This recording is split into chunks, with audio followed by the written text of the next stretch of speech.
Hello, hello. All right. Good morning, distant learners as well. It's good to see Jake on. Make sure if you're on, you throw your name in the chat so I know you're here. Okay, we are starting our new lesson. Hopefully you guys all had a great week. We are going to be starting a new lesson this week over John chapter 9. But before we do that, we will pray and then give you guys a little bit of time to work on your student work. Any prayer requests for this week? Good morning, Jaylene. Have a good weekend. Awesome, awesome. Looks like you guys have some experiments stuff. Is that for? It's not for lunch, Noah. I mean, if Grace is eating a whole bag of peanut butter, it's a lot of sugar and protein. Any prayer requests for this week? I think I saw a pastor on property this morning. He still has his oxygen tank, so just pray for him so he can get back to normal strength and he doesn't have to carry that with him. Also, please help Science Week. Obviously, you guys have a few things going on. The elementary has a few things going on for everything to just go smoothly, for it to be a fun week for science classes. Also, the spring formal, for everything to continue to go smoothly, for us to be able to have that and nothing else in California to re-shut down or anything. Not that I think it will. Some prayer requests we have. If that is it, could I have a volunteer to pray? If not, I will call on a glad soul this morning. Anyone? I think we've done all the guys, so it would be a lady this time. I think Emma already prayed once as well. Ellie, would you pray for us this morning? I know you're trying to lack eye contact. Could you pray for us this morning? Thank you so much.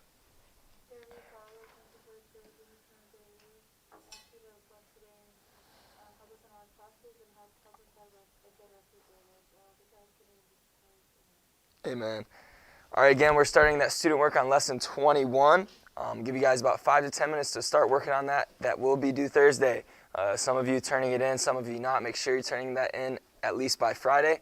But it will be due Thursday for everyone in class by Friday, by all distant learners. But start working on that. We'll be back in about 5-10 minutes, and we will start the introduction for our lesson this week that we're talking about in John chapter 9, about the man that was born blind and some truths with that.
Okay, last chapter we were kind of talking about what?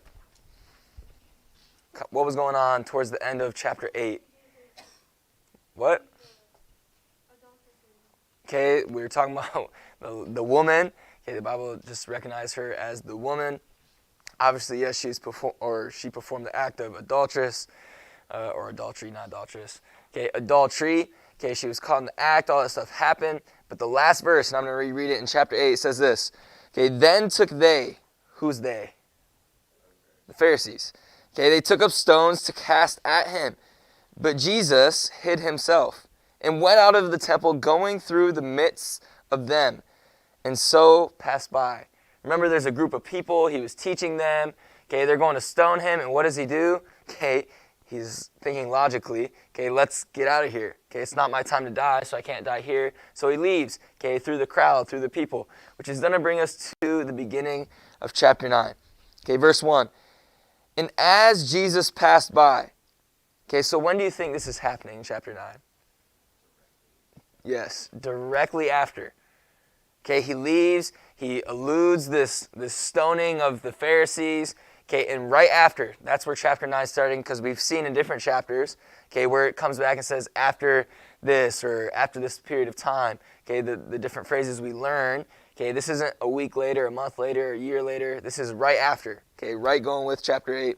Okay, in chapter 9. And as Jesus passed by, he saw a man which was blind from his birth. Okay, so if this is happening right after chapter 8, at the end of chapter 8, Jesus is doing what? Running. Okay, he's running for his life. He doesn't want to be stoned. He's like, this is not my time yet. I can't get stoned to death. Okay, I got to get out of here. And as he's running away, he finds or walks by or runs by this blind man, which is going to kind of set us up for this next lesson. Okay, the first thing we're going to be talking about today and the things we're going to see, okay, again, he's running for his life, and we see Christ have compassion. Okay, the compassion of our Savior. And we can see that right in verse number 9, or chapter number 9, verse 1. Okay, and Jesus passed by, again, running for his life, walking for his life, hiding, eluding. He saw a man which was blind from his birth. What was Jesus doing when he saw this blind man? We've already said it. He's running for his life. He was eluding murderers. Okay, what does this fact reveal about Christ? It reveals, again, his compassion. Although he could have thought, hey, it's not my time to die. These people could be running my back. I'm running. He saw this man. He's like, sorry, I can't do anything for you right now. Okay, maybe I'll come back later. No. Even though he was running for his life, we see the compassion of Jesus by still stopping, even though maybe it wasn't the best thing for him to do. Okay, he couldn't continue to run by when someone was in need. Okay, we're going to see three things that shows the compassion of our Savior. Okay, first we see Christ is never too busy to win someone to himself. Okay, he never is. Whether we even see all the way up to the point when he's dying on the cross. Okay, who's on the cross or who's by him? Thieves. Two thieves. Okay, both kind of ridiculed and mocked him at first, but then even in the time of his death, after all that torturing, after everything he went through, he talked to the thief on the cross and said, hey, today, in this moment, you will be with me. Okay, talking about he'll be with him in heaven because he believed on the Savior. He said, hey, this man must be the Son of God. Okay, Christ is never too busy to win someone to himself. Also, we see Christ is more concerned with the welfare of others than his own. Again, running for his life, he sees someone in need, a blind man. Maybe he's just sitting there on the side of the road, okay, obviously blind. You know, in the movies and stuff, when they have blind people, they give him like a cup, and he's just like holding it out for change or something. Okay, we see Jesus, he sees him. He sees the man in need. He's concerned about him. Okay, we also see Christ notices the outcasts of our society, the ones whom the typical person shuns. Okay, who's ever, you're living in California, so I know probably almost, or should be almost everyone. Okay, who has ever seen, whether it's a homeless man or someone with a sign on the side of the road or highway saying, hey, can I have some change or something? Who's ever seen that? Almost everyone's hand should be up. Most people probably have seen that living in California. Okay? There you go. I have not been in California that long, but I have seen that a lot, certainly going to the airport. Okay, it happens all the time. Okay, now it's everywhere throughout the world, definitely throughout our country. Okay, but it definitely is in California. Okay, Jesus, okay, and kind of my mindset off topic, usually when I see someone like that, again, being a human, having human nature, I'm like, man, he got himself there. That's what I think. I'll be honest with you guys. He got himself there. And one, they're asking for money. I'm not going to give him money because he's probably going to waste on something that got him there. So if they're asking for food, what I will usually do, if there is someone there, I'll just go get them food. Or if I bought myself food, I'll just give them like a cheeseburger or something that I got. Okay, that's what I usually do. I don't usually give cash. It's just I don't trust them for a reason. Okay? But we see Jesus, man, he doesn't hold them back. Again, being Jesus, being all God and all man, he knew. Okay, this man was blind, what he had gone through, okay, why he was there. Okay, and he has this compassion for him. Okay, this shows us how we should be like Christ in 3 areas. We should love and admire Christ even more because of these 3 traits we've just said. Too often we get too busy in our own schedules, activities, and interests that we fail to recognize the needs of people around us. Man, how true is that? We're just doing our thing, like this weekend, okay? Whether I was resting, whether I went and played basketball, whether I worked out, or whether I did my errands I had to run, okay? I had a schedule. We all had something, whether even if it was just laying around and watch TV. We all had something, a schedule, okay, for our weekend. And a lot of times when someone calls us or they're like, hey, can you help me with this? And it's like, oh, but that goes against my schedule. I don't really want to do that. It inconveniences me. Okay, now Jesus in this time, he was running for his life. Don't you think it was an inconvenience for him to stop and talk? And we're going to see what he does for this blind man. Man, for sure. If my life was threatened, I'd be like, hey, I'm sorry, man. I would help you if I can, but I got to go. I got to keep on going. Man, my life is on the line. Okay, we see his compassion, his love and admiration for this person. As a result, we see seldom witness to them of the love of Christ. We rarely see it today. And we do not see God use us to lead people to him. And the main purpose we're seeing, the main purpose for that, why we're not a witness as much, is because we don't care about people as much as we care about ourselves, which is so true, right? Almost everyone, the first person in there, if you have a number, 1 through list, the people that are important is themselves. Okay, I'm right there too. A lot of times it's myself. I care about myself or Mrs. Coral or my family. Okay, not the stranger or long-lost friend that I used to talk to 10 years ago. Okay, I don't want to inconvenience me. Okay, but we don't see Jesus acting like that. We see the world's philosophy is look out for number 1, yourself. And it's very easy for us to allow that attitude to creep into our lives, causing us to be callous to the conditions of others and apathetic toward their conditions, both physical and spiritual needs. Our own selfish desires, ambitions, and needs become so important to us that we no longer have time to minister to the needs of others. Rather, we must follow Christ's example and lay aside our own desires to be effective in our communities. How often do you guys, this is for you, this is a question, how often do you guys do something for someone else? Whether it's taking out the trash or, I don't know, I haven't lived there too long. You don't really have fall. But when there's leaves on the ground, maybe raking leaves or doing a chore for them at the house, they need something. Does anyone ever do anything like that?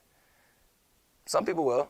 I assume some people's hands should be up, whether it's helping your parents or grandparents or a relative.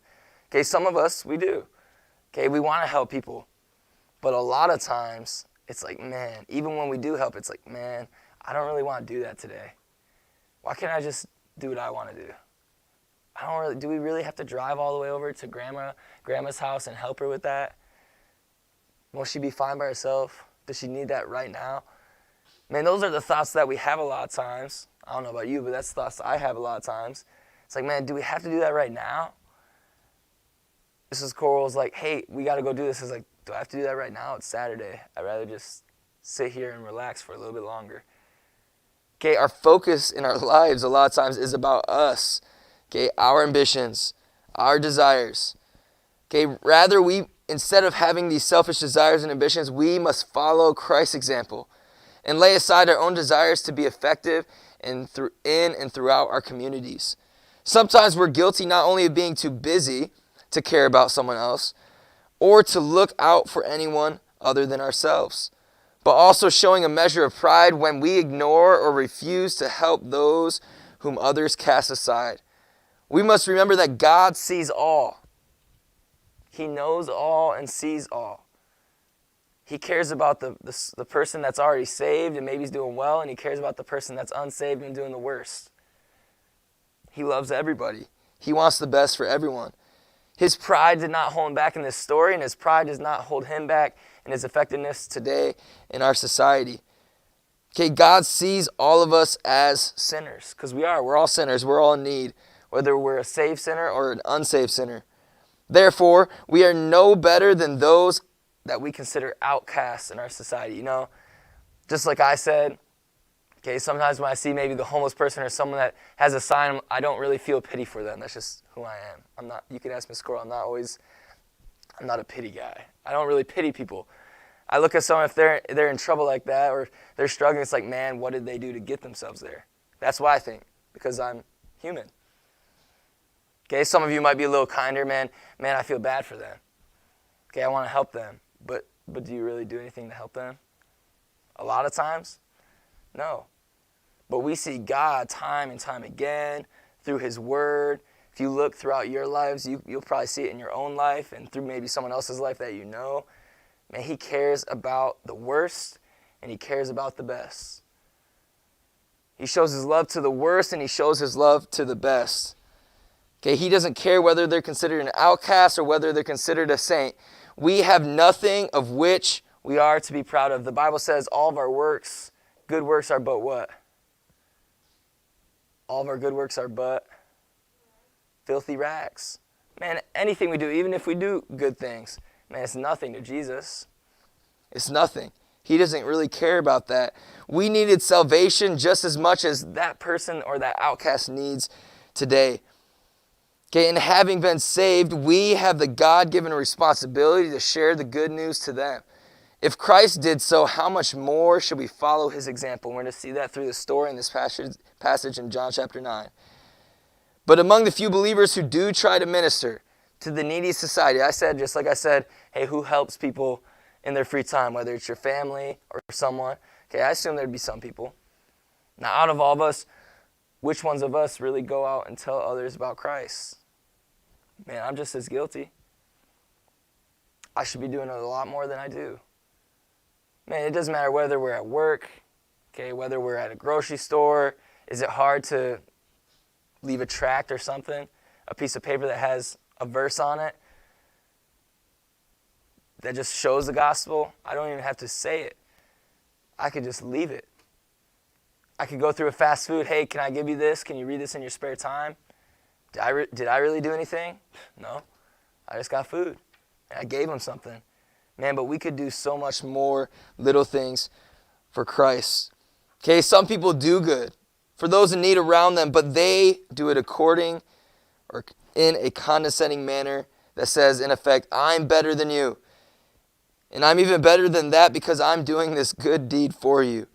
Okay, you should feel privileged that I'm even stooping down to do this for you. Man, isn't that what we think sometimes? I'm right there. Even when sometimes we do the right thing or maybe we're helping out someone, we're like, man, this is a pity job for someone. Let me do this for you just because I'm so good. I'm so good, I'm just going to help you. I'm going to help you with this real quick. Let me help you. Man, we're trying to do a good thing, but we're not doing it in the right way. The Bible says in everything we do, give all the what? You guys heard that before? In everything we do, give all the glory to God. Man, whether we do good, okay, or whether we do bad, God wants to be there with us. Any glory or any good things we do, we said, hey, thank you, God. Anything bad we do, we're like, God, please forgive me. Man, everything we do should go back to God. Good and bad. I'm sorry, God, for messing up. Or, God, thank you for allowing me to be able to do this. Thanking him for the good, asking for forgiveness in the bad. Okay, this is not the attitude with which Christ approached the blind man. Okay, in this account, in this passage that we're going to talk about this week. And it shouldn't be our attitude either. Man, again, Christ was running for what? His life, okay, from the Pharisees, from being stoned. I don't know about you guys, but if people started throwing stones at me, I would be out of there. How about you? Okay, has anyone ever been hit by a stone? Like straight up. That would hurt. Has anyone ever played paintball? I have. Okay, one time playing paintball growing up, we were at a summer camp. Okay, this kid thought it would be funny. He was an aggressive, kind of wiry, spunky kid. Okay, he was a year younger than me. He thought it'd be funny to freeze all of his paintballs the night before we played paintball. Okay, so then we get out there, and some people are wearing like a t-shirt, then a long sleeve, then a hoodie, and then like jeans. They're just wearing layers because they're like, if I get hit, I don't want to feel it. Okay, but I was taught before we could play paintball at all in our family, in my family. Okay, my dad would take us outside. He's like, all right, son, you can play paintball after you get shot.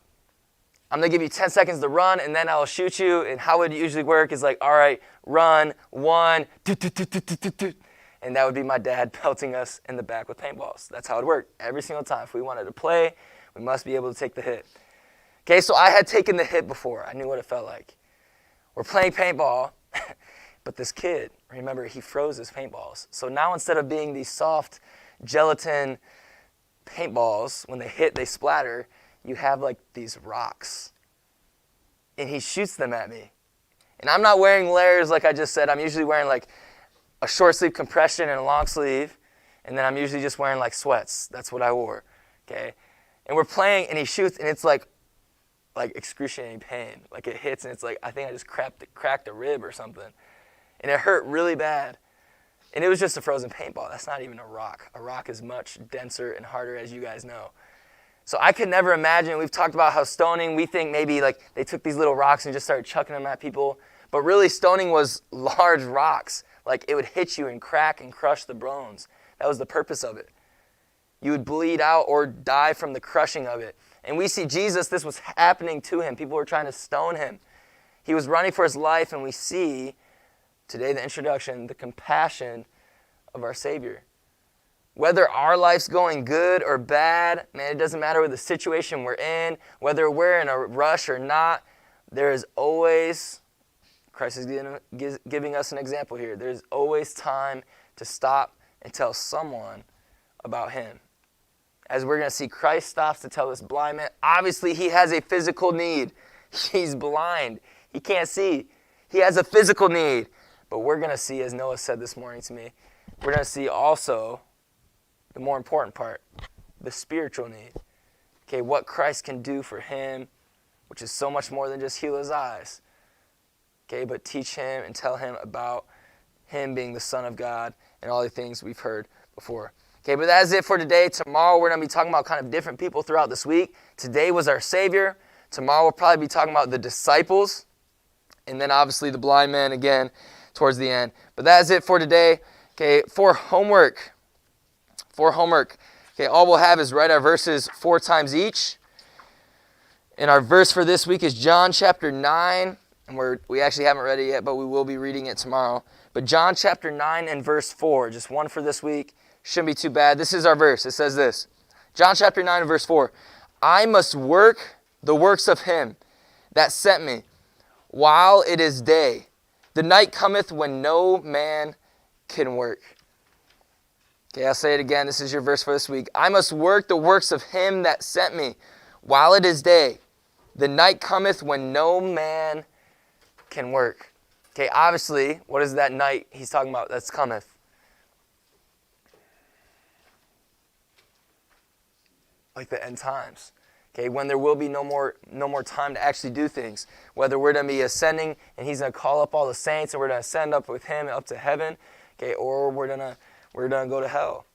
Okay, whether it's death or whether it's the end times, there will be a time when there is no more time to work. Okay, when we're going to see throughout our lives, all the things we did for him and all the things we didn't do for him. The Bible says we're going to weep at his feet. But we see Jesus, again, talking to this blind man, okay, giving to him these answers. Okay, but John chapter 9 and verse 4, that's our verse for the week. I'll read it one more time and then we'll be done. I must work the works of him, talking about his Father, that sent me while it is day. Okay, basically saying while he's here on earth, while he has time. The night cometh when no man can work. Okay, there's going to be a time, obviously, for Jesus when he won't be able to be here on earth. Okay, but there's going to be a time for everyone, whether it's a passing away or whether it's the end times. There will be a time for everyone that we won't have an opportunity to do things anymore, whether right or wrong. We won't have the opportunity. And Christ is saying, basically, make best of what you have. Okay, this man was blind. Okay, he didn't have a lot. But Jesus is showing him and giving him an example of what he could do. Okay, that's the verse for this week. You guys can start doing that right now. Okay, but class is done. We'll see you back for economics. If we are a few minutes late, distant learners, it's because the girls are having a meeting for formal. For the spring formal, they got a meeting for dresses. Okay, so just if we're a little late, just make sure you're on the stream, ready to go whenever we get on. Should be about the right time. Okay, that is it for today. We'll see you guys next hour.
we have like 10, 12 notes left. So we're going to do half today, half tomorrow. Oh, of school? Did he ask of school left? We're probably not going to finish the book. Because government, we were supposed to finish like Christmas, like finish it, then take the final before Christmas. But we took that like in January we finished. So we probably won't finish this book. But that's okay. We're just going to get through as much as we can. Yeah, Christian, yeah. Let's just have 6 weeks of free time. Yeah. Why didn't I think of that? Why didn't I think of that? Exactly. I'm so smart. You guys can just receive the grade you have. You might want to rethink that. All right, welcome, distant learners. Hope you're doing well. Make sure you throw your name back in the chat as of now. Sorry, again, I told you we were going to be a little bit late, but that's okay. So throw your name in the chat right now so I know you're here right now. If your name's not in the chat, from this moment on, you will be marked as either absent or late. Okay, we're not doing a ton of notes. Okay, talking about last Thursday and Friday, we were kind of talking about what was going on. Obviously, this whole chapter being about competition. Monopoly. Okay, we played some Monopoly deal. Okay, maybe we'll play that again. Probably not, though, but maybe. Okay, we talked about Monopoly, but then we also talked about what else? Oligopoly. So if we talked about Monopoly, and then this chapter is about competition. We talked about what type of competition? Monopolistic competition. Okay, we talked about the factors you need for a monopolistic competition to work. You guys remember this a little bit? Is it starting to come back to you just a little bit? Okay, hope you'll want to know those. We'll probably review those before our quiz, but you'll want to know some of those as well. Okay, yes, today we are talking about oligopoly. What is oligopoly? Well, where did I find out? There you go. It is a market that occurs when an industry is dominated by only a few firms. What is a firm? Like a company? Okay, whether it's a company, organization, industry, okay, that's when we use the word firm. Okay, this is basically, again, a market, so a system of economy, okay, or funds of going in and out, supply and demand, that occurs when an industry, so let's say, again, back to our potatoes or whatever, okay, is only run by a few. A monopoly is when it's run by one. Okay, oligopoly is when it's run by a few, only a few different firms. Okay, these are going to be some of the characteristics or things that are characterized by an oligopolistic market. Okay, first, as we just said, there are only a few firms in the entire industry. Okay, this is what an oligopoly is. Okay, very similar to a monopoly. But instead of being run by one, it is run by few or a couple. Yes, ma'am. Few, 3 or 4, usually. That's why I said also can be couple, just meaning not a lot. So it's not going to be more than like 6. Does that make sense? It's going to be a few, select few. In my terminology, it usually goes single is 1, couple is 2, few is 3 or 4, some is 5 or more. That's how I list few. Okay, and also another characteristic we need, or something that's characterized by, is firms in an oligopoly may sell products that are either differentiated or virtually the same. Okay, so these companies or firms or industries that are in this oligopoly, okay, so they probably have some kind of agreement. They can sell the same exact item. Okay, it's not like, hey, I sell the same item, but it's my own brand. Okay, they will sell basically the same exact item.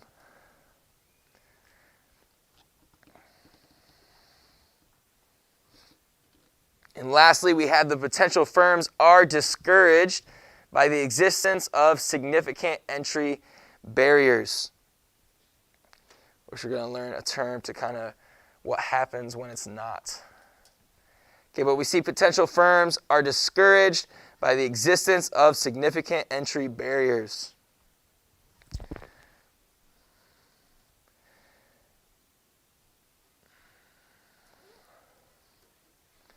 Okay, if you have an oligopoly, again, talking about a few, so a couple or whether it's 3 or 4 different firms working together, okay, and they're selling the same item or working with the same item. Okay, let's say these 4 girls are selling, I don't know why I keep on saying potatoes, but I'm just going to stick with it. Okay, let's say they're selling potatoes. Okay, all the same brand. It's called the EMET. The EMET. Okay, those are, Michelle, come on, Emma, come on. All right, we have the EMET potatoes, okay? It's their potatoes. They sell them together. They sell the same exact item, okay? But let's say Michelle's like, hey, I'm not making enough money. Let's raise the price to this amount. I want to heighten it, okay? Esther's like, hey, we're doing fine enough. Let's just keep the price where it's at, okay? But we're going to have this term happen, okay? Collusion. Okay, this is when only a few firms are involved in an industry, like we have with our potatoes, and agree to charge the same high prices. Okay, they have to agree with this. Okay, in this oligopoly, when they agree to sell these same high prices, is going to be known as a collusion, of the same sort of goods and services, thereby placing unnecessary expenses on consumers. Okay, so if Michelle's like, hey, let's raise up the prices. Esther's like, no, I don't really want to, but okay, let's just do it. Okay, let's charge them more even though we don't need to, because Michelle's like, I just want to make more, not that I am not making money. Okay, so they have this collusion. They come together, they work together, okay, and they make more money, charging the customers more money. Yes, this is using stuff like oil, okay, items or materials that are a little more harder to get. Okay, that large companies work together. Okay, those will be items that are in an oligopoly. Okay, but this process would be known as a collusion. Okay, in addition to this, or in addition to regulating certain industries about this, the U.S. government has the power to punish or dissolve businesses deemed to be involved in unlawful practices. Go figure. Okay, you know how we had the separation, freedom of work, all these different things that we've talked about. Okay, but people take this idea out of hand. Okay, like oil, as Noah said. Okay, but different items, people can say, hey, we're just going to charge a crazy amount.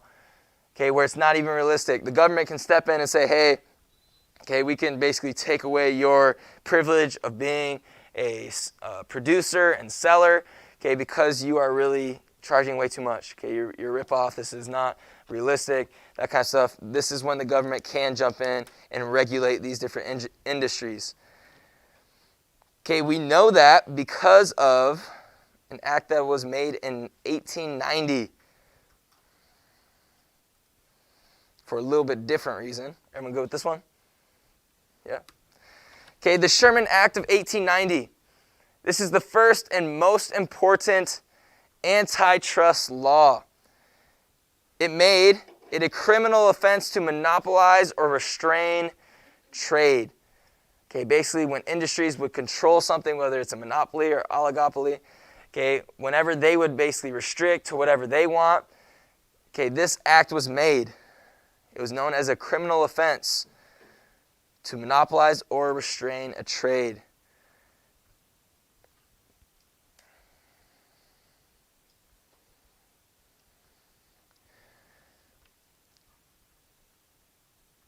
Okay, so there's going to be a specific type. I mean, it's kind of a word that we use all the time. Like when we can believe in someone or when they're doing all the right things all the time, we can trust someone. Okay, so a trust in this reference, one of our last terms, again, we're not doing a lot today. You guys are listening so well. Thank you so much. Okay, but we have a trust. Again, this can mean we've heard this term used for different things, like a trust fund, all these different things. Okay, but a trust in this situation, what we're talking about, is a type of collusion of business which join together to restrict or eliminate competition. Okay, this type of trust is a collusion. What is a collusion? We just talked about it. What is a collusion? To come together and determine a price for the benefit of themselves. Okay, so a trust is a collusion of business which join together to restrict or eliminate competition. Again, so this would be like all of them coming together, agreeing with that same price. Okay, so there is no competition. Okay, so let's say this company over here, hey, we're doing this amount, we raised our prices. But then this company over here, hey, we're going to do the same thing, so there's no competition. Because if they raise theirs, and theirs was still cheaper, okay, but they're the same quality, well, everyone's going to buy the cheaper. Okay, so this trust, this is a process of people coming together, a bunch of different oligopolies or monopolies, and saying, hey, we're just going to charge the same amount for this product, okay, so we can run this system. Okay, we can eliminate or restrict competition, which is going to bring us to another act. You'll want to know these acts. Okay, but now we have the Clayton Act of the 1914. Okay, this act outlawed. What does outlaw mean? Made illegal. There you go. Okay, several practices that were not specifically addressed in earlier laws, such as tying contracts and price discrimination. Yes, ma'am. Like making a compromise of contract together, tying you or making a bond between two firms or two oligopolies. Does that make sense? An agreement. We're about to talk about it here in a second, though. It's it's like bondage, like you're bound by this tying contract. Does that make sense? Yes, exactly. This is just a specific type of contract. We're going to talk about it here in a second after everyone's done. Everyone go with this note? Okay, probably our last one for today. Okay, our last page, we have 2 on this one. Okay, tying contracts. This is a contract, just like Noah said, pretty common sense.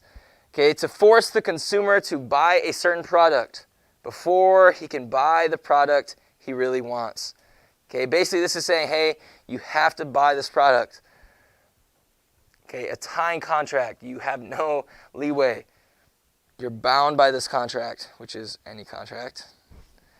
Not completely, though, because you can make a contract with a company. I mean, there might be penalties or stuff like that, but you can still cancel them. This one, you cannot cancel. Okay, another term we learned in our last note, okay, it said price discrimination. Okay, what is that? Okay, price discrimination is the selling the same type of goods at different prices to different buyers. Okay, again, we tried to get rid of, the last act we talked about was to get rid of these or eliminate these. Tying contracts and price discrimination, to get rid of these different things to make people buy an item even if they didn't really want it from them. And price discrimination, selling the same type of good at different prices to different buyers. Okay, basically saying, hey, you guys sell potatoes. Okay, you go to Noah and say, hey, Noah, we're going to sell you this many potatoes for this price. Okay, you sold to him.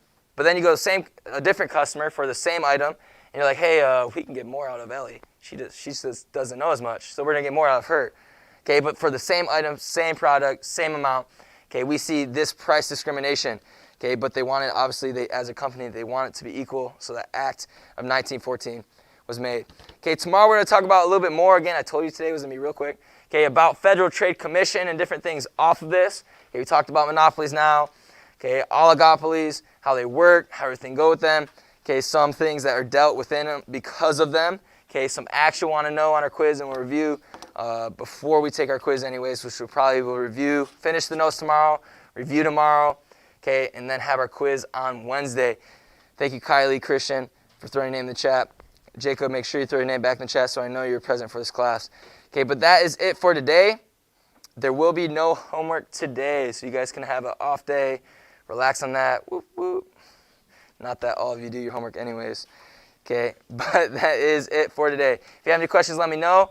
Give you guys a little bit of free time today. Use it wisely with anything you have. So if some of you have not done your verses, you could do that now. Question? Yes, you may.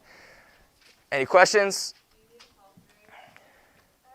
All right, distance learners, that is it for today. Let me know if you have any questions. Again, we'll finish the chapter tomorrow.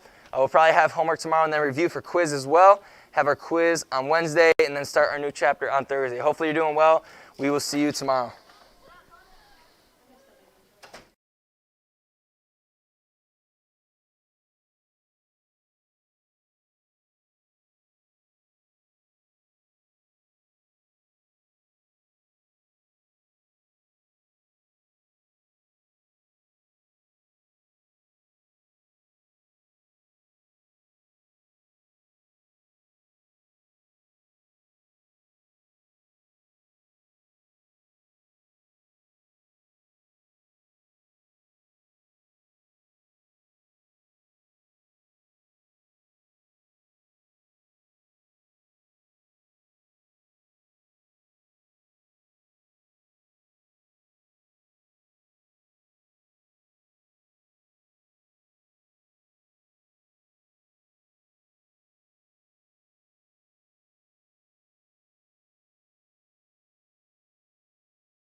Oh,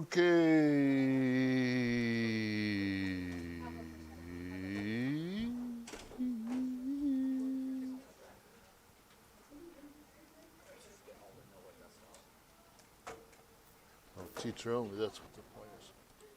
There we are. I knew I was doing something different. Okay. Since this is being live, I won't do what I was just about ready to do. Okay, we are on page 349, lesson 11.9, dividends from stocks. Okay. Did the other day help you? Did it? Okay, good. Not you. Okay. Well, we're going to take what we learned from then and apply it to today. So 349 of your books. DLs, good to see you. Whoever's on, I don't know who there is, but good to see you. Jake, good to see you there. And Kristen Halsey, you're supposed to be on there, I think. Oh, circles. Good job. Dividends from stock.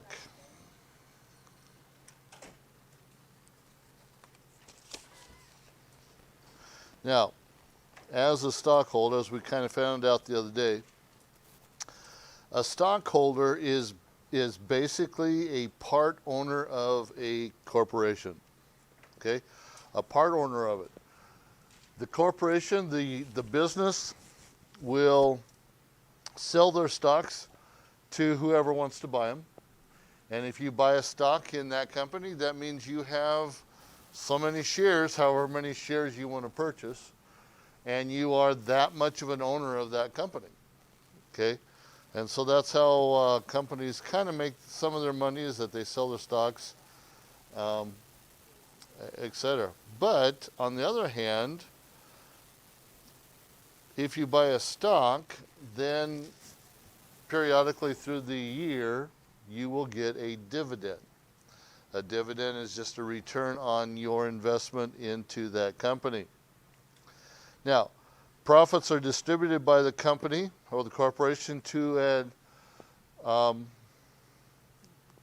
and so they're distributed by the company, and therefore they're called cash dividends. Okay, a cash dividend involves about three different things. Cash dividends are paid quarterly. Okay, companies like to do that just because it's not so much money out of their pocket all at once. Okay, shareholder or stockholders like the quarterly also at times, because they get 4 checks from the company in a year. Okay, the percent of the par value. Remember what the par value was? It was what the stocks are. Okay, and the amount per share. Hang on just a sec. Someone's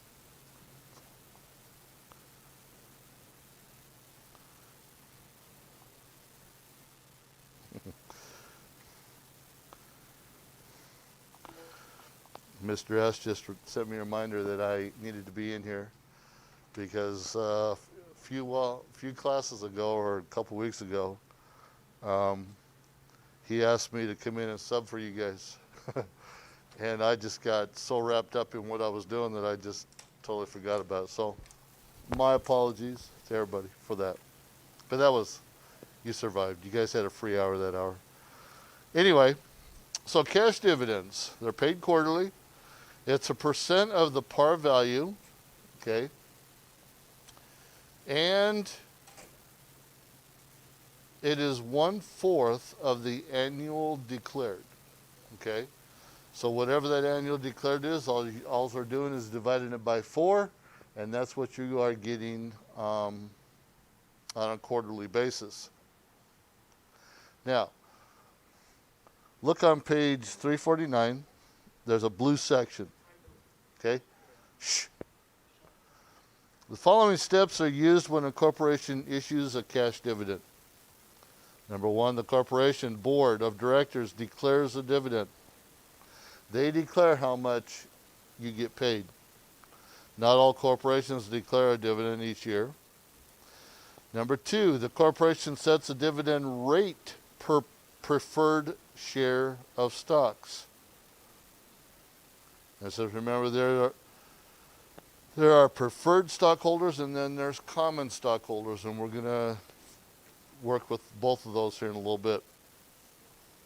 Number three, the corporation distributes each cash dividend to the preferred stockholders. And then the corporation distributes, number four, the remaining declared profits not issued to preferred stockholders, to the common stockholders. Okay? So obviously your preferred customer gets a better deal, gets the top of the line rates. The common get what's left over, and then they get divided accordingly based upon that. So if you ever go into purchasing stocks or something, try to get their preferred customer, their preferred stockholder level, and you're going to get a whole lot, or you're going to get a better return on your money. Now, going down in your book also, there's what's called a stock dividend. A stock dividend is just a stockholder receiving additional shares at no cost. So the corporation may at times say, oh, okay, well, just for example, they may say, okay, it's Christmas time. So all of our stockholders, we're going to give them an extra share or whatever of money. Okay? That's a cash or that's a stock dividend. Okay? People don't have to pay for it. It's a gift to them.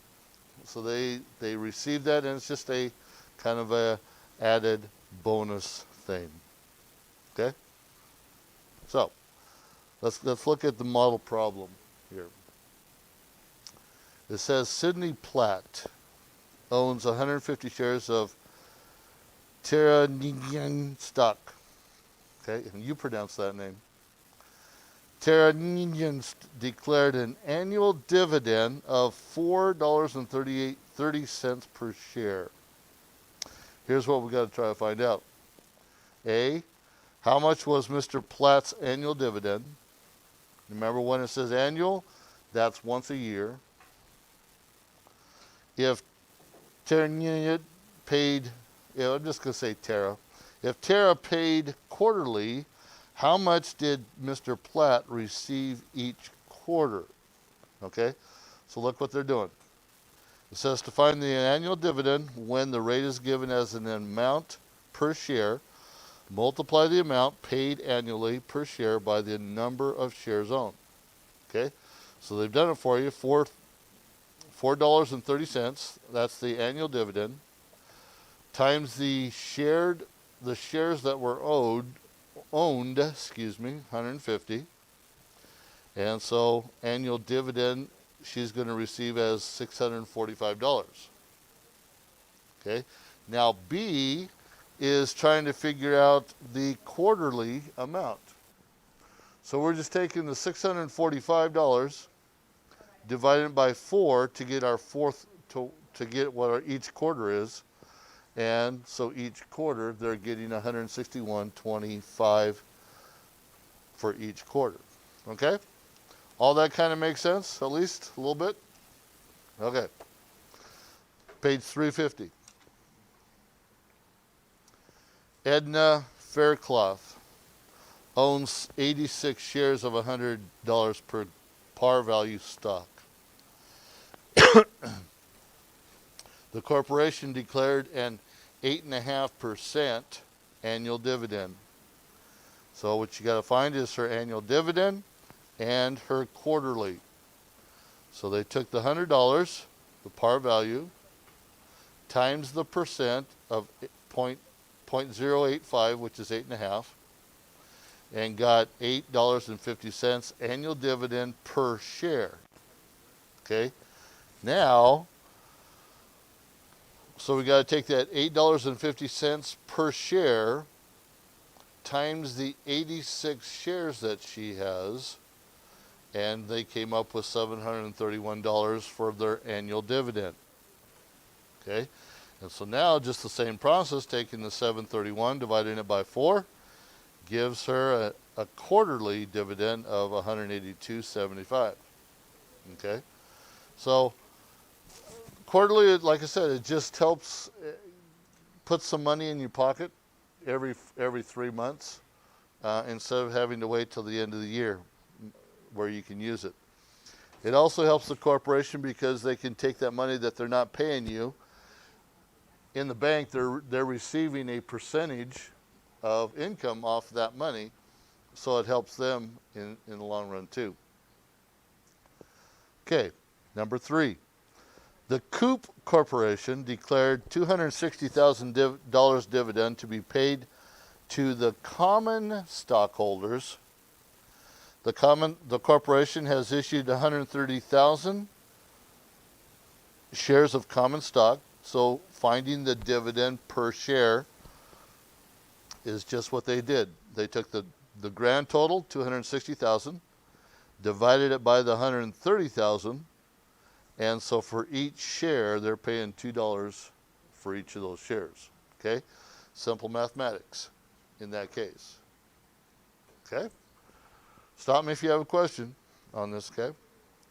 Number 4, the ABN Corporation distributed 76,000 of their profits to shareholders. The corporation has issued 4,000 shares of preferred stock and 9,000 shares of common stock. Both preferred shares and common shares were $100 par value stock. The dividend rate for the preferred stock was 8%. 8,000. Ooh. So here's what we got to do. We got to find the dividend per preferred stock. We got to find the total amount left to be distributed to the common stockholders. And then we have to find the dividend per share of those common stocks. Okay, so here's what they did. They took the $100, okay, and this is the par value stock, times the percent, 8%, got $8 per share of preferred stock. So we took the $8 times the amount of the amount for the preferred shares, which was 4,000. So the preferred stockholders would get $32,000. Okay. Now to find out for the common how much money we have to work with, we took the grand total of 76,000 minus the 32,000 for the preferred stockholders, and that left us with 44,000 for the common stockholders. Okay? So the common stockholders, then we took 44,000 divided by the 9, because that's the 9,000 shares, and each of those common stockholders would get $4.86. Okay? That's how it works. Okay? Any questions? Now, he wants you to do for homework exercises on page 351, numbers 1 through 12. Okay? But I'll help you through on some of those and see what you got. Okay? Yes, ma'am.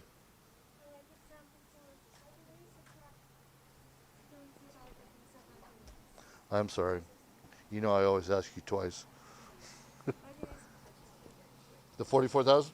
44,000 was the difference from this and the original 76. Okay? So they took 44,000, that's what they're going to give to the commons. Only there's 9,000 shares for the commons, so they're only going to get $4.89 each.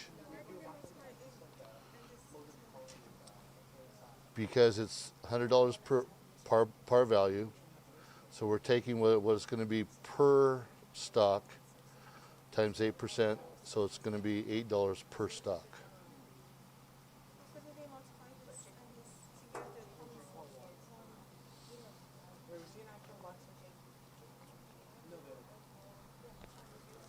Why didn't they?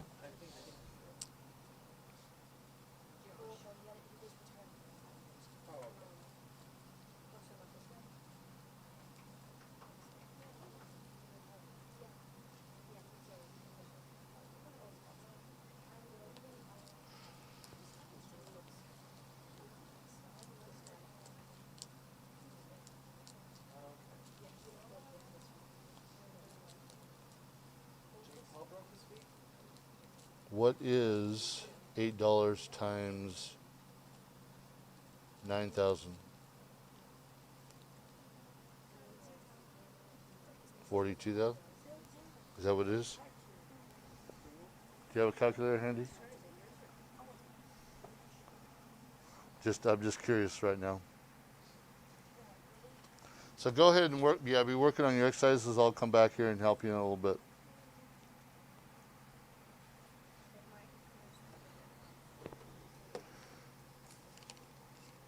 So $8 times 9,000.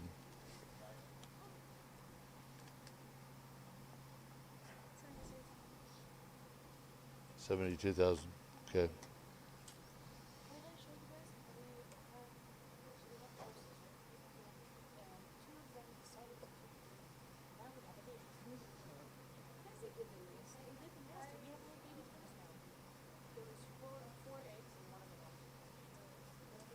Right offhand, I don't know how to answer your question. Okay. I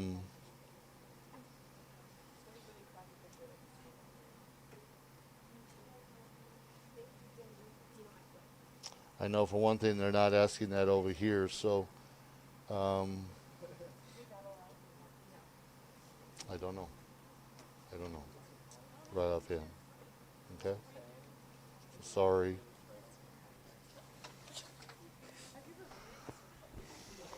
Okay. Exercise number 1. Let's kind of talk through it.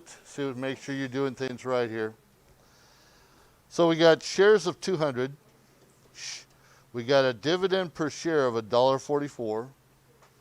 So all we're doing is taking what? What's the procedure? Yep. And that's going to give you what? The annual. Take that annual, and then divide by what to get your quarter? Divide by 4. Okay? So 200 times 144 is what? I'll give you this one. $288. So if you take 288 divide by 4, you get 72. It's that simple that's numbers 1, 2, 3, 4. Okay? Same procedure. Okay? Number 5 is a little bit more involved. The total dividend is 174,000. The shares were 19,000. Dividend per share that's what we got to find out. So, I'm sorry, I was reading the wrong one. The par value per share is $100. Dividend rate of 11%. There's 50 shares, and so we need to find the dividend, the annual, and the quarter. So take your $100 times your 11%.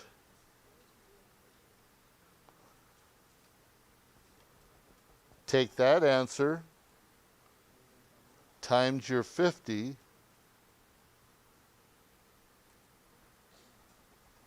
Take that answer, divide by 4. Okay? And that's your final answers, or those are your answers. Okay? Does that make sense? Simple enough. I'll go through it again. Take the $100 times 11%. That should come up with what? $11. Take the $11 times your 50. You get $550. Take the $550, divide by 4, and you get, yep, $137.50. Okay? So it's that simple. Okay? Now, number 7, 8, and 9 are just even more simple. All you're doing is taking the total dividend, dividing it by the shares, and that gives you dividends per share. Round to the nearest cent. Okay? That's all you're doing. Okay? I'll take you through number 10, and then I'll let you go. Number 10, so it's dividends declared 80,000, preferred shares of 4,000, preferred dividend rate of 10%.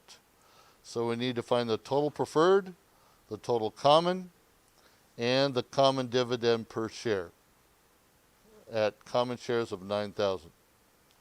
So we're going to take the $100, okay? $100 times 10. Now we got the $100 be up there in the, took me a little while, just a second or two, but I found it. The $100 is up in the directions. Complete the chart. The par value of each is $100. So take your $100 times 10%. That's going to give you $10. Okay? Take that $10 times your 4,000 preferred shares, and that's going to give you your total preferred dividends.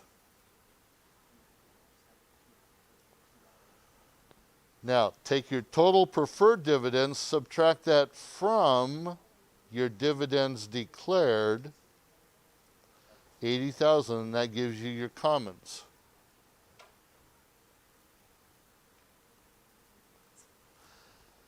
Take the common dividend times 9,000, and that gives you, take the common dividend, divide by 9,000, not multiply, divide by 9,000, and that gives you your common dividend per share.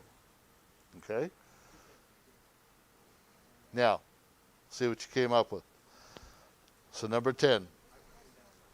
Your total preferred is 100 times 10%, $10. 10 times 4,000 is what?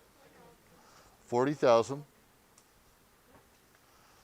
80,000 minus 40 gives you 40 for your common, 40,000 for your common.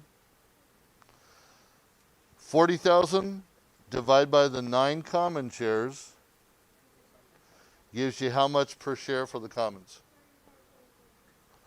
$4.44. Okay? And there you all have it in a nutshell. Okay? Make sense? Okay. I'll let you, you got about 15 minutes to work on it if you want to. Or you can have it as homework, however you want to do it. Okay? But it's just 1 through 12 is your homework, okay? DLs, hopefully you caught on to that. Hopefully you saw what we were doing, wrote down what we were doing, followed us along, followed along with us. And but your homework, again, is page 351, numbers 1 through 12. Okay? Catch you later, DLs.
All right, in your literature books, page 492, okay? We're going to go ahead and look at the next. I'm not going to take the time to break it up. So your next quiz will be this Friday over Irish Literary Renaissance, and then all the way to the mystery play, okay? I know page 492 and 493, okay? So I know 14 stops at morality play, but I went ahead and just added one more for 15, mystery, since miracle, morality, and mystery all go together, okay? So make sure you start now to study, page 492 and 493, Irish Literary Renaissance over to mystery play. So make sure you guys are starting that to study. Again, that will be on Friday, okay? That quiz will be this Friday. Your Poetic Devices quiz number 5. So let's go ahead and go over it. Again, on page number 492, just some things to note, okay? Irish Literary Renaissance, that's the literary movement around the turn of the 20th century. But look at irony, okay? There's dramatic irony situation, verbal irony. Just know the definition of irony, which is the use of words to convey the opposite of their literal meaning, just the general term. I'm not trying to make, obviously, quizzes too hard for you guys. So just irony, kenning, we learned about that in the Anglo-Saxon period. Metaphorical, compound words or phrases that refer to persons, places, or things. Lyric, a short poem characterized by emotion, melody, and imagination. Lyrical poetry. I do actually have our Poetic Devices quiz from the previous one, so Kylie, you have to take that one today, okay? The one that you missed on Friday. And then, let's see, know the differences between lyric and lyrical poetry. Some of us kind of mixed up imagism and imagery on the last quiz. Emma, please take your hood off. Esther, hood off as well. So know the differences between lyric and lyrical poetry, okay? Lyric is a short poem characterized by emotion, melody, and imagination. Lyrical poetry is characterized by a positive attitude toward life, an awakening to feeling, a love for nature, and an emphasis on personal expression. Okay, know the differences between those. Madrigal, a popular love song during the Elizabethan age. Medieval romance, a narrative form popular during the medieval romance based on primarily on the adventures of knights, kings, or distressed ladies. Okay, that's the medieval romance. Metaphor, we kind of already know that one from general terms. If you don't know what a metaphor is, it's kind of like one of the most popular poetic device or a literary term here. A lot of people already know what metaphor is, but it is an implied comparison in which one thing is described in terms of another. Metaphysical poets, we kind of studied that last, actually 2 units ago. The differences between metaphysical and cavalier poets, but the metaphysical ones, they are lyricists interested in the things of the mind, the soul, and eternity, okay? Meter, with this one, the measured rhythm of poem is all you need to know. Okay, page 493, this one is metonymy, substituting word or phrase for another term closely related with it. Middle class morality, the traditional moral values of the middle class based on Christian principles. Pretty self-explanatory. Morality, it's kind of like your principles. So middle class based on their principles, self-explanatory. And then know the differences between miracle play, morality play, and a mystery play, okay? The miracle play, it deals with the legends of saints. Morality play deals with the vices and virtues waged for the possession of the human soul. Mystery play is based on biblical history and scriptural themes, okay? So start reviewing that. That quiz will be on Friday, okay? Go ahead and turn to William Wordsworth. Okay, we're going to finish up what we learned when we first started reading him on page number 237, just kind of review of him. Okay, so go ahead and turn back to page 237, lines written in early spring. With this one, you just kind of want to know that about this one, it's a philosophy of nature. If you guys look at the intro there, the very last sentence there, it says, this poem illustrates Wordsworth's simple diction and his philosophy of nature. So go ahead and highlight that about this one.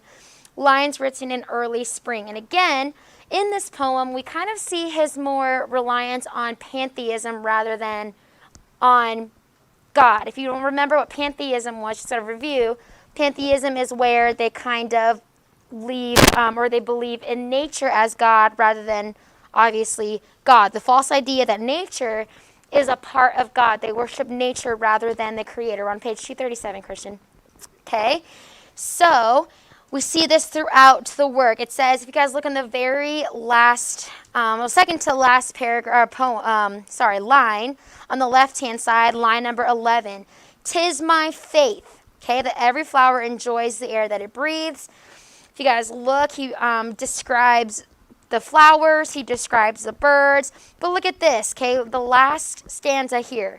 If this belief from heaven be sent, if such be nature's holy plan, have I not reason to lament what man has made of man? Basically, reference to pantheism, that's his faith, that's his belief in nature. And obviously we know, or we should know as Christians, that in the beginning God created, right? And we know that he is the creator of all things. And it's kind of, we see this in this time, the Romantic age, where people kind of worshipped the nature rather than the creator, the creation rather than the creator. At the bottom of your page, on page 237, you want to know that William Wordsworth was the greatest English poet since Milton. He initiated the Romantic movement in England with his first edition of Lyrical Ballads. If you haven't highlighted that already, make sure you know that about William Wordsworth, okay? And then one thing that you want to know about his work, okay, this preface, or it's his second edition of Lyrical Ballads, it became one of the most important pieces of English literary criticism. So make sure you mark that in your book as well, okay?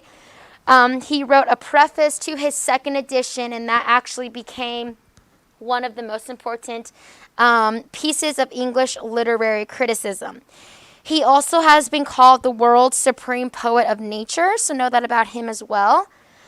He tended towards the false idea of pantheism, which we obviously saw in his lines written in early spring. But then even with our quiz last week, we saw a lot of his works had their reference of dealing with nature, okay? And then go ahead and turn the page to page 238. Expostulation and reply, okay? If you guys look at the very, or at the intro, the top of your poem, it says, this poem is based on a conversation with the Romantic writer William Hazlitt, who visited Wordsworth in 1798. Wordsworth reacts against the rational moral philosophy of the 18th century and maintains that human beings may know themselves not from intellectual study, but through some perception of nature. So with our previous unit, we kind of saw how they were very deistic and they left man to run for themselves, and they were based on man's idea and man's thought. Well, in this period, William Wordsworth, he initiated this Romantic movement, and we saw that he could follow along the lines of nature. And when you are one with nature and when you have this great perception of nature, that's how you can see things for yourself, and that's how you can be very smart in his view of nature, pantheistic. It says, they're moving away from the rational thought and kind of more like a what your heart says and not what your head thinks kind of movement here. So that's the expostulation and reply. The tables have turned. They kind of are they are kind of like companions. If you guys look at the intro on The Tables Have Turned, still written by William Wordsworth. It says, in this poem, which is a companion to expostulation and reply, expresses Wordsworth's philosophy that nature is a teacher that surpasses all wise men in the instruction of eternal truths. Wordsworth did not mean that there was no place for books or learning, but that is not the only way man learns things. And obviously I agree with that. Obviously books and everything like that, they're not the only way that you learn. Some people learn by experience. But with Wordsworth, he kind of was pushing the fact of what you think is kind of, or truth is relevant or relative, and what you think, what you can learn is what works for you kind of feel. Obviously, we know that there's truth is not relative, and obviously we as Christians base our truth on the Bible, and that's kind of the standard of right and wrong. Obviously, with some people, they do believe that truth is relative, and obviously it's their truth or something like that. That's kind of like an idea that was more idealized during this romantic age. Kind of like you can learn whatever you want to learn from nature, and you don't always have to learn from books, which you don't always have to learn from books, but there's obviously a balance there. Okay, lines composed a few miles above Tintern Abbey. This basically just illustrates Wordsworth's dependence on nature as a source of strength. If you guys look about this poem Wordsworth wrote, no poem of mine was composed under circumstances more pleasant for me to remember than this. I began it upon leaving Tintern after crossing the Wye, and concluded it just as I was entering Bristol in the evening after a ramble of 4 or 5 days with my sister. Not a line of it was altered, and not any part of it written down till I reached Bristol. Basically, we see how, if you guys look on the left part of the column, it says, after 5 years, the poet revisited the scene of the wild beauty, and it kind of summarizes it up for you. But in this poem, it illustrates his dependence on nature. He's taking a walk crossing the Wye. He's taking a walk to Bristol and kind of just documenting what he sees and what he feels about nature. Okay? Don't really need to know too much about these. We're just kind of going through them, not really in depth. But go ahead and turn to page 243. Let's kind of review what we learned or what we took our quiz over. One of the 5 lyrics in a group known as the Lucy Poems. Okay, so she dwelt among the untrodden ways. When we will take our quiz, you need to know at least one of the Lucy poems. So I would remember, she dwelt among the untrodden ways. A slumber did my spirit seal. I wandered lonely as a cloud. Basically, there are Lucy poems. They are the elegiac poems, which are poems characterized by sober meditations on what class? Death, okay? So even if you didn't know what the Lucy poems are about, they are elegiac poems, and we know that elegiac poems are meditations on death. Those are the subjects of his Lucy poems there, or of his 5 lyrics that are grouped together are known as Lucy poems. So she dwelt among the untrodden ways. It's kind of grief over Lucy's death. A slumber did my spirit seal. This Lucy poem was called by Coleridge a sublime epitaph. It shows the grief of the speaker in his bereavement. If you guys look on page number 244, I wandered lonely as a cloud. Okay, in this one, you do want to know this one was written by William Wordsworth. Okay, so this will be a poem that you do want to mark. I wandered lonely as a cloud. This kind of illustrates a soothing effect of a pleasant memory upon the poems or the poet's mind. Obviously, this is part of the Lucy poems, and it's kind of like something that he is recollecting or recalling of a pleasant memory. And who remembers what flowers were mentioned in this poem, class? Daffodils. Okay, so with daffodils, he kind of describes those. I wandered lonely as a cloud that floats on high o'er vales and hills, when all at once I saw a crowd, a host of golden daffodils, and these golden daffodils kind of bring to him good memories. Page 245, the Ode, Intimations of Immorality from the Recollections of Early Childhood. You want to note that this is one of the most famous poems in English literature, okay? Make sure you mark that. One of the most famous poems in English literature. Here, he talks about Wordsworth uses the Platonic idea of the immorality on the soul, which not only lives after death, but also is immortal after birth. He does not actually believe this as a doctrine, but uses it as a poetical premise. He develops that the idea, since the soul of a child has existed separately in the body before birth, all knowledge is simply recollection. A child retains memories of his previous existence, but as he grows up, they fade. The mature adult is compensated for this loss by attaining wisdom in a philosophic mind. And in this one, actually, he describes, with his recollections of early childhood, kind of that nature kind of feel. We see this Ode, Intimations of Immorality. We see this how when you're a child, obviously, you have memories from your previous existence, but then how many of you guys remember when you're like little kids? You guys remember any of that? When you were like 4 or 5? Kind of, okay?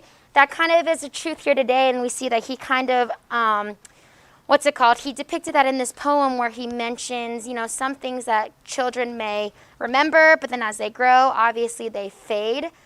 kind of how that's how things are today in with adults. And after that, the mature adult is compensated for this loss by attaining wisdom and a philosophic mind, which is why we see with little kids, they're more imaginative. They're more prone to, having fun and just having like a good time. Whereas when you get older, you kind of forget about the little memories that you may have. But you get wisdom and a philosophic mind. You kind of have that own feeling for yourself. And he kind of attributes that to nature, kind of going back to his pantheistic design or pantheistic belief of how you can learn things more in nature. Okay, so kind of like expresses a glorious view of nature in this poem is what we see here in Ode, Intimations of Immortality from the Recollections of Early Childhood. Okay, turn the page. By the seaside near Calais. Okay, look at your intro here. Okay, this poem is one of 7 sonnets composed at Calais, France. But who remembers what country he was from and he was always talking up? Class? England. Okay, so in our quiz, we kind of kept on saying France, but he wrote in France, but he kind of was admiring his own country. Dorothy Wordsworth, his sister, wrote in her journal, "Delightful walks in the evening, seeing far off in the west coast of England like a cloud crested with Dover Castle, the evening star and the glory of the sky." So he's basically just in a different country, and it kind of made him thankful, and he missed his country of England. Look at the background at the top, Wordsworth and the sonnet, okay? He kind of perfected some sonnets as well.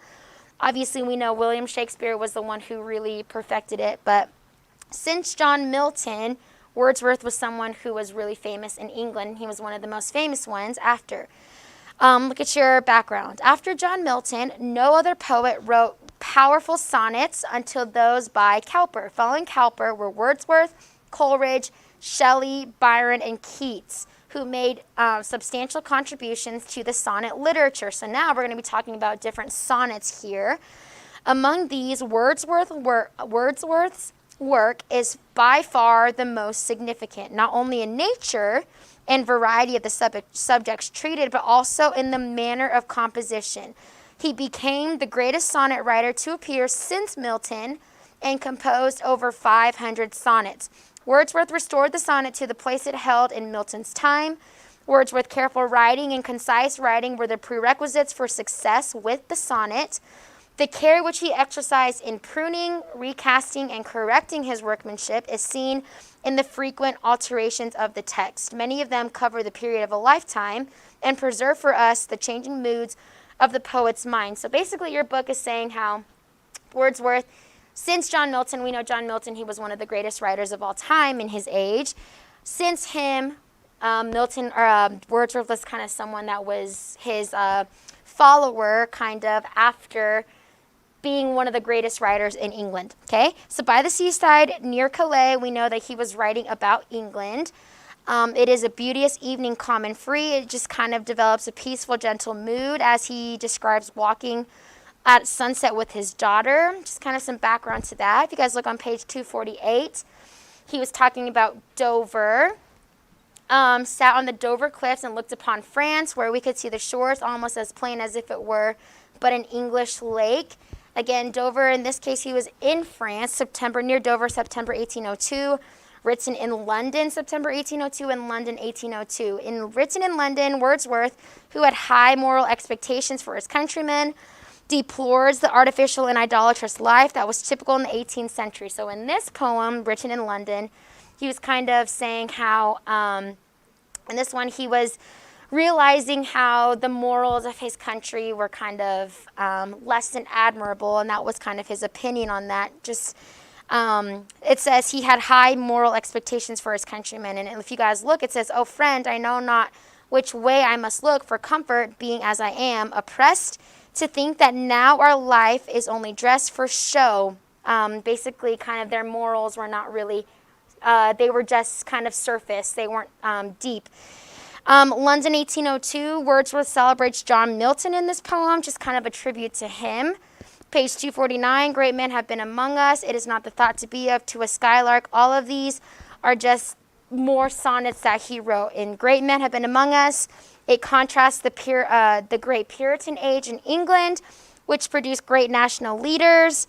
It is not to be thought of. In that sonnet, Wordsworth strongly advocates upholding the faith and morals of Milton and the Puritans. We kind of saw that in the Puritan age. To a skylark, the skylark who soars above the cares of his nest but never really leaves it, like the aspirations of the faithful. Those are just different sonnets that he wrote. Go ahead and turn the page. When I have borne in memory.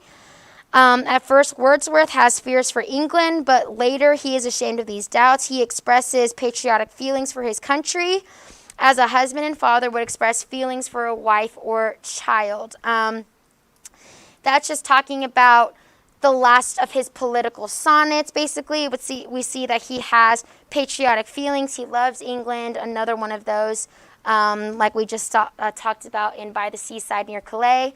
Nuns fret not at their convent's narrow room. This sonnet expresses the challenge of a sonnet writer. The true poet should be able to use a form that requires great discipline.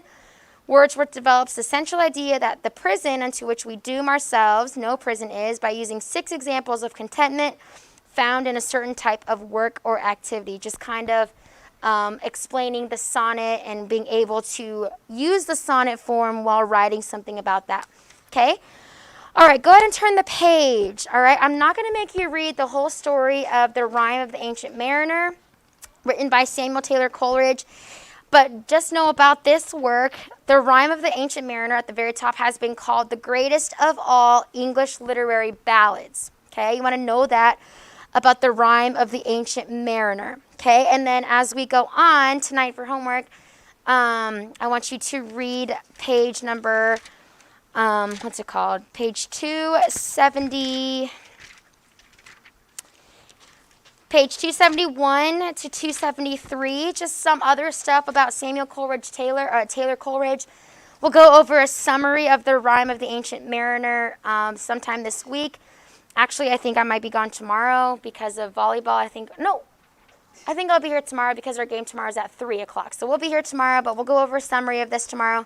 It's kind of like one of those, what do we do with Gulliver Travels and like Robinson Crusoe, where it's like forever long. So you want to know that it is the greatest of all English literary ballads. If you guys look at the top of the page, on page 252 again, it employs the standard of a 4-line ballad stanza, which is a quatrain, with minor variations, and is the most famous art ballad. And you want to know what art ballad is? It's the imitation by a modern poet of the early English and Scottish popular ballads. Okay, so just a different form of a literary ballad, but that is the Rime of the Ancient Mariner. Okay, so page 271 to 273. Go ahead and skip over, but you also want to mark. Go ahead and turn over to page 270 really quickly. Okay, about Samuel Taylor Coleridge. He was one of the finest English poet critics. Okay, one of the finest English poet critics. Although he wrote only a small number of poems, his great masterpiece, published in Wordsworth Lyrical Ballads, was the Rime of the Ancient Mariner. Okay? And then also you want to note something about him as well. His most important critical work was the Biographia Literaria. Okay? And then also perhaps one of the most important of all romantic ideas about literature was Coleridge's notion of willing suspension of disbelief. Okay? So note all the italicized works about Samuel Taylor Coleridge, and then we'll discuss that more in depth tomorrow. Okay? So page 271, 273 in your literature books. Okay, let's go ahead and take out our vocab. We do have our quiz tomorrow. So let's go over that, and go ahead and turn over to exercise C, okay? You should have written your roots, your prefixes, and suffixes Thursday night. We do have our quiz tomorrow, but let's go over exercise C. Okay, let's go over those together. I'm going to say the word, or the prefix, the root, and the suffix, and you give me the definition, okay? So make sure everyone's participating. Page 83 in your vocab books. Okay, page 83. Let's look at the prefixes. What is the definition of ambi or amphi? Both around. Extra. Intro or intra? then meta. Good. Along with, after, beyond, change. Think of metamorphosis, like a butterfly. They change, okay? Roots, audi. To hear, kind of like audio. Side or cis. To kill, to cut. Kind of like maybe a homicide or incision, to cut. So side or cis. Duck or duct. To lead. Like the word maybe conducting, leading an orchestra. Frang, fract, or fringe. To break, grat. Free, pleasing, grateful. Neo, new, pawn, posit, or pound. To place, to put. Ver, true, voc, or voke. Voice, to call. And then the suffixes, ending in AL, AN1, or ANE. Class?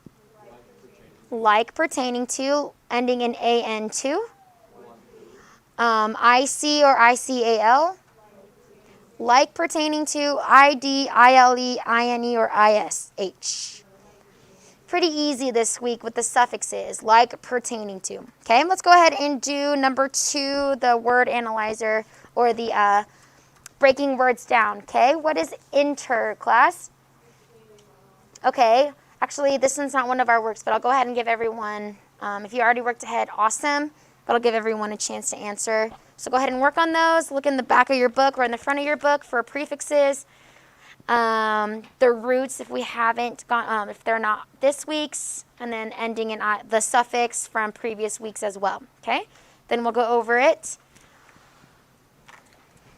for your quiz tomorrow.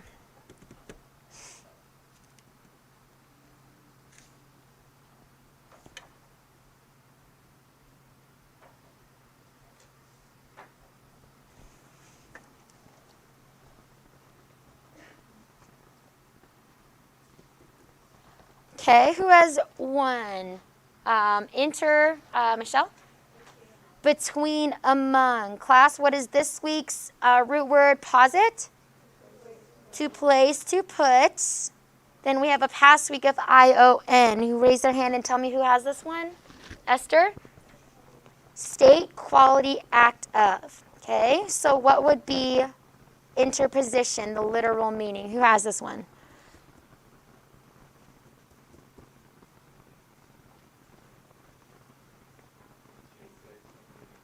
Okay, the act of, we need obviously the ION, so it's the act of placing between, okay? Act of placing between. Good, number 2, inaudible, okay? Who can tell me what IN2 means, class? Not, this word, or this week, audi, to hear. Okay, and then we should already know what IBLE is, class. What is that one? Able to be. Okay, raise their hand and tell me who has this one. Emma? Inaudible.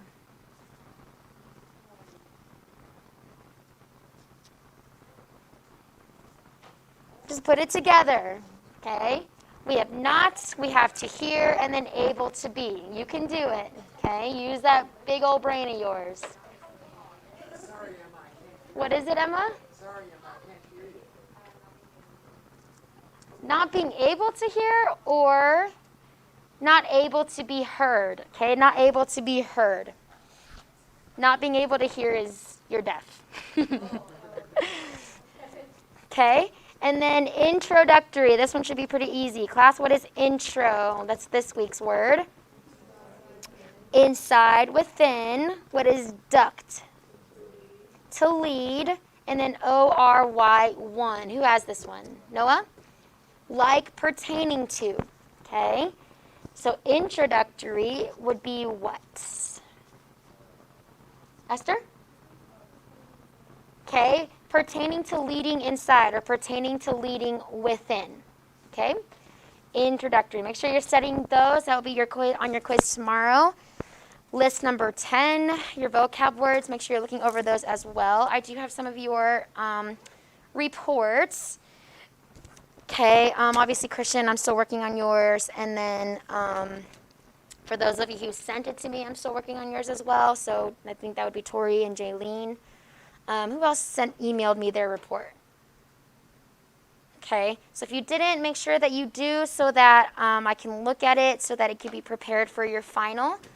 But I'm going to go ahead and give those back to you for those of you online. If you didn't send in your book report yet, or not your book report, your rough draft, I still need that. So make sure you send that in as soon as possible. Okay, so tomorrow, homework, no grammar homework. We'll go over more stuff tomorrow. Literary homework, page 271 and 273. Start reviewing for your Poetic Devices quiz on Friday. And then quiz 10 tomorrow in vocab. Okay? Any other questions? All right, you guys are dismissed.